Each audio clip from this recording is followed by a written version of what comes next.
get here. There's some from Canada. Oh, Canada. A few from Florida. There's just graduated from UCAM, and drove up here last night. And there's you from New York. That's my side of the family. I'm not sure about the Graf side of it. I apologize if I didn't welcome you. Essentially, all I want to say is, if I'm the best man at this wedding, then why is she marrying him? True.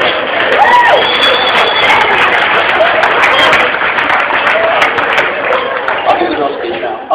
For those of you that know my brother Paul, he is a storyteller. He can take the most bland experience of your life and turn it into an epic story that you'll remember the rest of your life.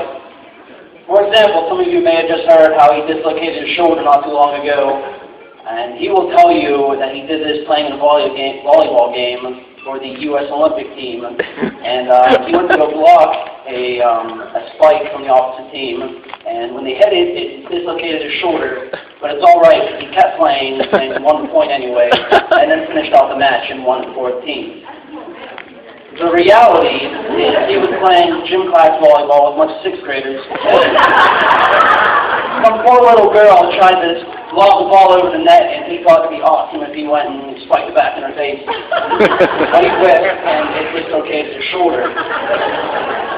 Or another one is, we're Italian, for those of you fully ones over here that don't know. And every time someone finds out we are Italian, they always ask, oh, have you ever been to Italy? And Paul surely will say, oh yeah, I've been there, I had a wonderful time, I met a lot of people, did a lot of things. But the truth is, when we went there, we spent a month, and the entire month he played Game Boy. Not just Game Boy, he played Bugs Bunny on the Game Boy. And if you don't believe us, Nick and I actually have pictures and videos of him sitting in the car playing Game Boy the entire time.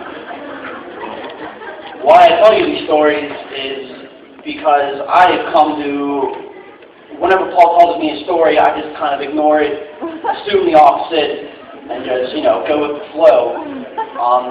So, for example, with Shari, he could have easily told me that this girl could hit a dime with a tomahawk from 100 yards away, which she may actually be able to do. Or he could have told her that she wasn't a teenager, and I probably wouldn't believe that. Essentially, the point of this is that he didn't tell me anything. He never really bragged about her before I met her. He never said anything, oh, this girl is the most amazing thing ever, because he didn't have to. This girl was already, the girl that he wanted, his dream girl, the girl that he knew he was going to marry. He didn't have to brag about her. He didn't have to make her something better than she was. And it makes me very happy to welcome my first sister into the family, and couldn't make anyone better than Shari. Paul, you did a great job.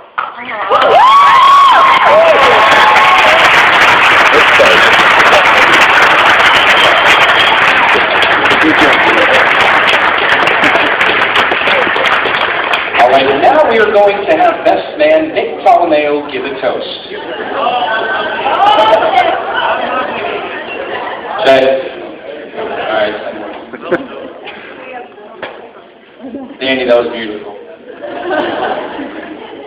It was. And he didn't need those, but I'm a journalist in my career, and I write things, that's all I do. And I literally, you can ask any groomsman, I wrote this on the limo bus from the church to the street. That's when I wrote this. I can't read my writing because of that, but I've been writing this thing my whole life. But, obviously I never thought Paul would get married. Well, it's like any younger brother. You picture him as your brother, not as a husband or a father, and you just picture him as an older brother. That's what he is. But you might wonder why there's 2 speeches, 2 best men, 2 of everything tonight.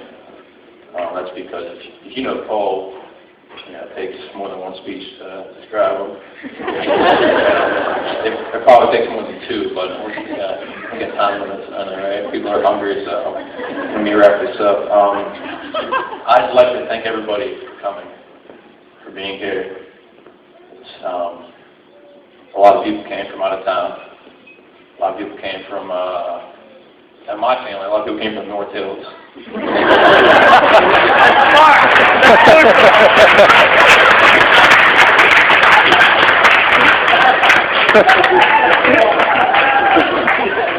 And if you're from Pittsburgh, you know that, it's a different city.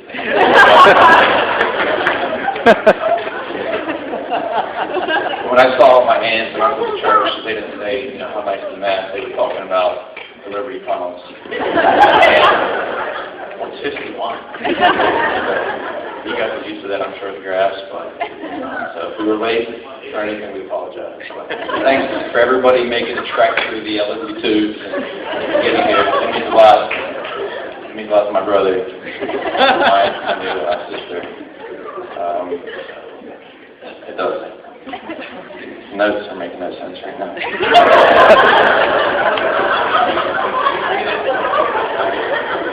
Okay.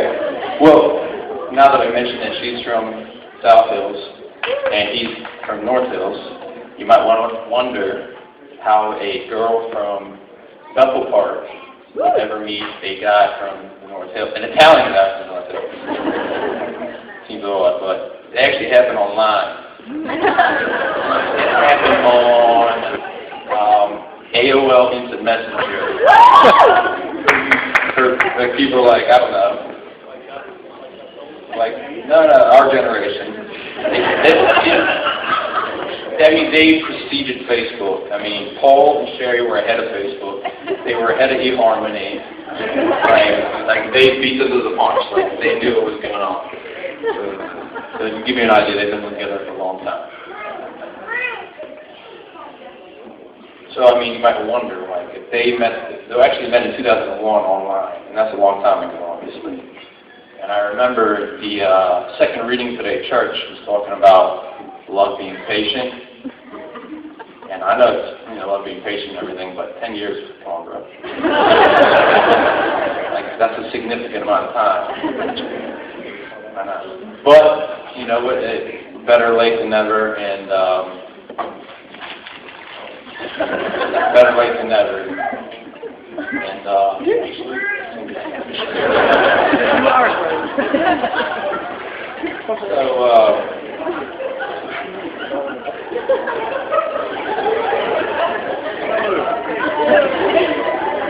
like I said before, they both attended different high schools. Shari went to Bethel Park. Paul, or Paolo. It's a preference. Paolo attended Shaler. They're far apart. So, if you were to hang out with them, just for a little bit, just hang out with them for a little bit, you would know that even though they were different grades when they met. Paul was a senior at Shaler, and Shari was a sophomore in Bethel Park. I mean, if you would literally just hang out in the hallway for a minute, you would know right away that they would have been like best of friends in high school, probably within like, I don't know, the second week of school. They're like that much apart, or no, that much alike. Which is weird because, nobody's like Paul. Nobody in the world is like Paul. I met Paul the day I was born, actually. I don't know, but somebody told me that I was there for that. And I met him that day. I've known him since then. I've never met somebody like him. And that's like a long time. It's the day I was born. Nobody's like Paul. And Shari's not like Paul, but I was at John Eagle this morning looking for our wedding gift for Paul. This is a true story. I will not make this up. I was at John Eagle, the new one on Route 8. Really big. So everybody from South Hills should check it out sometime. You get sushi in there. Regardless, they had everything in there, including Hallmark cards. So I was thumbing through the Hallmark cards, and I found one that said, you don't have to be perfect. You just have to find someone that's perfect for you. And I'm like 99% sure that's what just happened right there. That Paul found somebody that's And I knew nothing about marriage, obviously, nothing. But I learned